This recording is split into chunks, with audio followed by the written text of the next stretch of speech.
Les temps sont durs. Oui, et ça commence à chamailler. Ça commence vraiment à chamailler entre l'Europe et l'Amérique. Surtout l'Amérique de Trump. Je ne parle pas de l'Amérique de Biden, l'Amérique de Trump. Parce que nous allons assister maintenant à l'Amérique de Trump. Et ça commence déjà à tirer à balles réelles. Ah oui. Entre la diplomatie européenne et monsieur Trump. Alors, vous savez que M. Trump ne mâche pas ses mots. C'est pas quelqu'un qui a froid aux yeux. Bon, il n'hésite pas à dire aux Européens que l'argent que nous, Américains, nous déboursons pour aider l'Ukraine militairement, sur tous les plans, vous ne faites même pas les quarts de cela. Et donc, une fois président, je vais retirer les États-Unis de toute cette mascarade. Et si vous voulez, vous n'avez qu'à continuer. Alors, qu'est-ce qui se passe? C'est M. Joseph Borrell, le patron de la diplomatie européenne, qui s'est vraiment indigné, il est en colère. Il est rageux là contre M. Donald Trump. Et quelle est la cause? La cause est que M. Joseph Borrell n'est pas du tout content que M. Donald Trump déclare officiellement que l'Europe n'a qu'à remplir sa part de gâteau. L'Europe n'a qu'à remplir, n'est-ce pas, sa part d'aide. En fait, M. Donald Trump veut que l'Union européenne fournit au même titre que l'Ukraine ce que l'Amérique a fourni sur tous les plans. Plan militaire, plan humanitaire, plan financier. Vous comprenez? Et donc, vous voyez, je vous ai dit la fois dernière que les 50 milliards que l'Europe avait voté, l'Europe, bon, disons comme ça, ils avaient annoncé qu'ils allaient répartir sur 5 ans. Je vous ai dit que ça retarde jusqu'à présent. Jusqu'à présent, M. Zelensky n'a pas vu un sou de ça. Et lorsque vous voyez même la démarche de Zelensky, il a beaucoup plus de considération pour les Américains que les Européens. Parce que, effectivement, c'est les Américains qui lui donnent beaucoup d'argent. Mais ce que Donald Trump dit alors, est-ce que c'est un mensonge? Mais non, c'est pas un mensonge, c'est une vérité. Alors, le patron de la diplomatie européenne s'est indigné. Il s'est fâché parce que lui n'est pas d'accord avec M. Trump. Et nous allons voir tout à l'heure ce qu'il dit, mais avant tout, partagez la vidéo dans tous les groupes aussi. Ouais, les alliés continuent ils commencent déjà à se tirer. Le chef de la diplomatie européenne est indigné par les propos de Donald Trump sur le manque d'aide de l'UE à l'Ukraine. Joseph Borrell, haut représentant de l'Union européenne pour les affaires étrangères et la politique de sécurité, a répondu aux remarques de Donald Trump, candidat à la présidence américaine, concernant l'implication de l'Europe dans le soutien à l'Ukraine. Écoutez ce qu'il dit. Lors d'une conférence de presse, M. Borrell a déclaré que l'aide fournie par l'UE à l'Ukraine depuis le début de l'opération spéciale militaire russe lancée en Ukraine n'était pas à négliger. Il dit, je cite, « J'écoutais l'autre jour l'un des candidats américains parlant de Donald Trump. Oh, les Européens n'ont pas fait, les Européens ne font pas leur part. Eh bien, si j'additionne tout ce que nous faisons pour l'Ukraine, militairement, économiquement, financièrement et sur le plan humanitaire, cela représente plus de 130 milliards d'euros, ce qui est supérieur à ce que vous, les Américains, faites. En fait, vous voyez maintenant, donc ça commence à sortir, la vérité commence à sortir. Mais lui-même, Joseph Borrell, admet quelque part que ce que les Américains ont fait, que l'Union européenne n'a pas fait cela. Mais qu'est-ce qu'il fait? C'est de la com. C'est de la com. Parce que sur le plan militaire, ce que vous appelez plan humanitaire, plan financier et autres plans, je crois que M. Zelensky, les Ukrainiens n'ont pas grandement besoin de cela. Ils ont besoin de tout ce qui est aide militaire.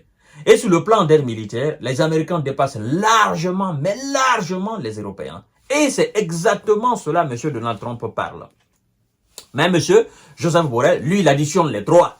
Hein? Aide militaire, aide financière et je crois bien aide humanitaire. Donc il dit, si j'additionne tout cela, ça dépasse l'aide américaine, l'aide militaire américaine. Mais Donald Trump ne parle pas de ça, parce que lui, il sait que de toutes les façons, c'est pas l'aide financière, c'est pas l'aide humanitaire qui fera gagner M. Volodymyr Zelensky face à Vladimir Poutine. Lui, il parle de ce qui est aide militaire. Voyons voir, mesdames et messieurs, ce que lui-même dit.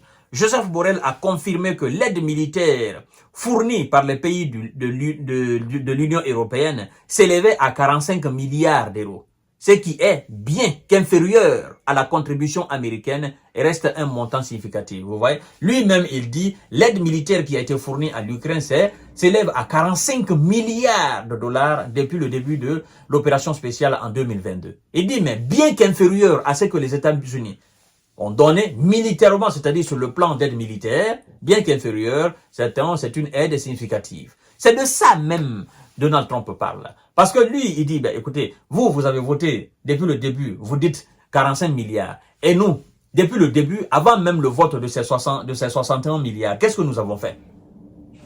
Qu'est-ce que nous avons fait? Nous avons voté, nous avons donné plus de milliards que vous n'avez donné.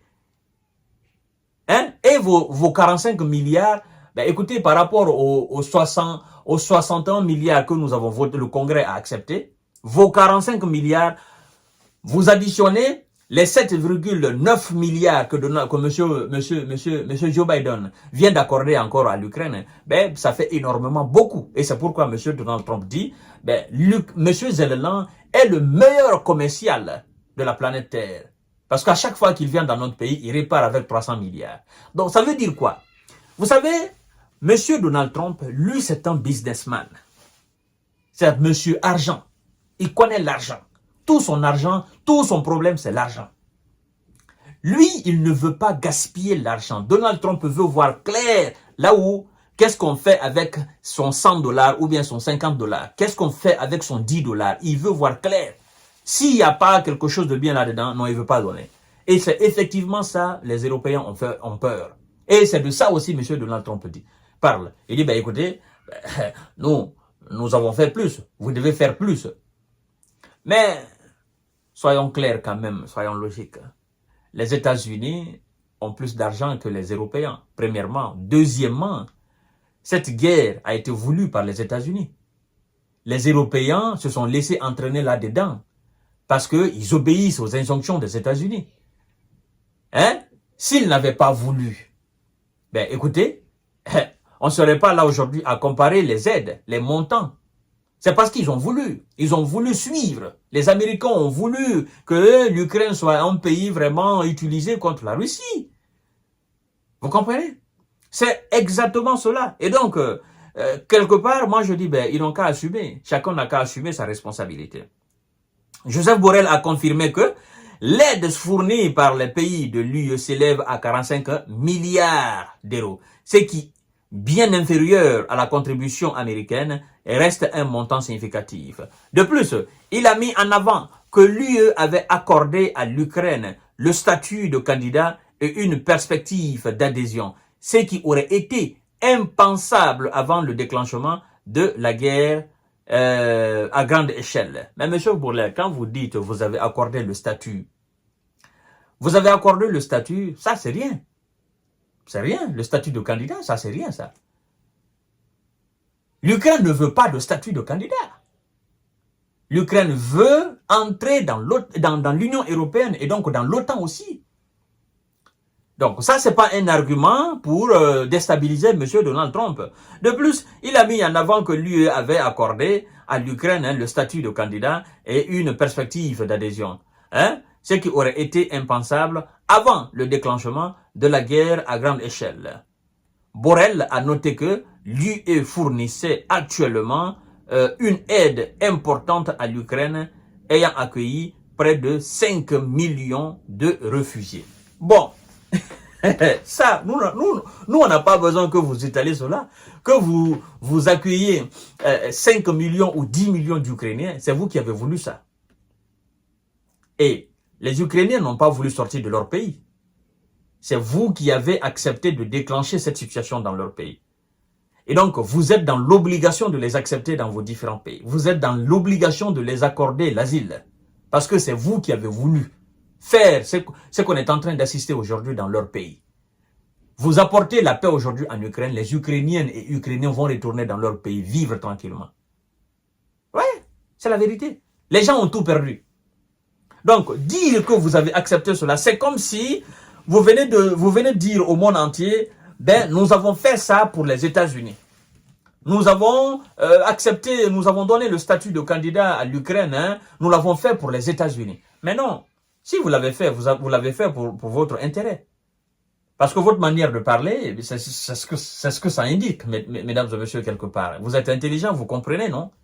Donc, moi, je pense que cette situation n'est plus loin, voilà, de sa fin. Parce que vous savez, quand une situation atteint son paroxysme, il y a deux choses. Soit la situation se trouve au bord du gouffre, elle va exploser définitivement et casser tout, ou bien ça sera le moment où on va trouver une solution. Tac, c'est terminé. Et je crois que nous sommes en quelque sorte à quelques microns, n'est-ce pas, la situation est à quelques microns de son paroxysme, de son point le plus culminant, de son sommet au fait. Vous voyez? Et donc, voilà, la présidence de M. Donald Trump s'annonce vraiment, vraiment, vraiment difficile pour les Européens et ça sera une humiliation. Parce que ce gars-là, il ne blague pas. Élu président, il va retirer les États-Unis, il va stopper les aides et il va forcer M. Zelensky à faire la paix. Quitte même à faire des concessions territoriales, effectivement, à monsieur Vladimir Poutine, pour mettre fin à cette situation. Parce que Donald Trump n'est pas un guerrier. Lui, il n'aime pas envoyer des militaires, oh non, non, non, il n'aime pas ça. Lui, c'est le business, travailler, les Américains doivent empocher de l'argent, ça, il aime. Mais dire la guerre, machin, contribue, non. Ça, c'est le domaine des démocrates. Et lui n'est pas démocrate, il est républicain. Voilà, mesdames et messieurs. À tout à l'heure pour notre série d'informations. Ça commence à chamailler très fort entre eux.